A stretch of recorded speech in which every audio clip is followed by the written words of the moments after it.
Masayang araw mga kamodyo, samahan nyo ko ngayong araw sa ating paglalakbay.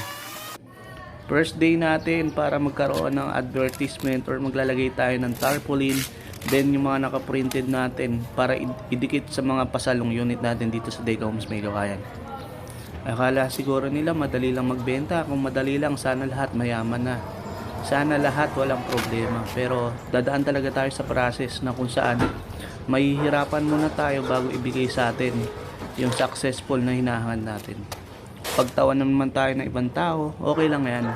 Ang mahalaga, alam mo sa sarili mo na wala kang tinatapakan at masaya ka kung ano man ang meron ka ngayon.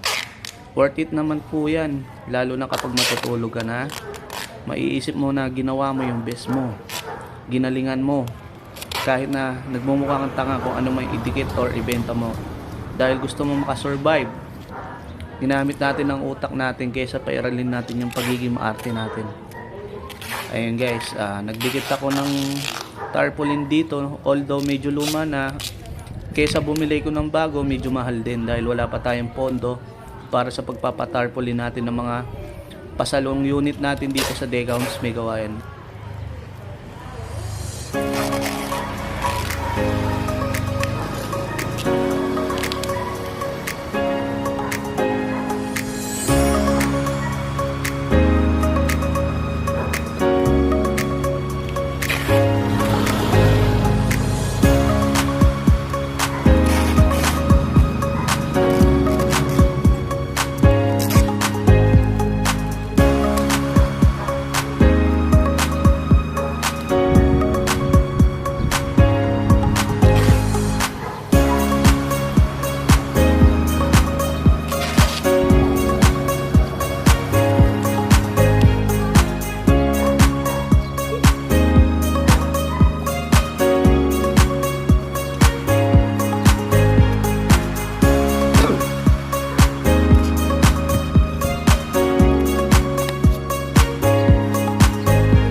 If you like my Thanks video, for calling don't your forget to like, share and subscribe.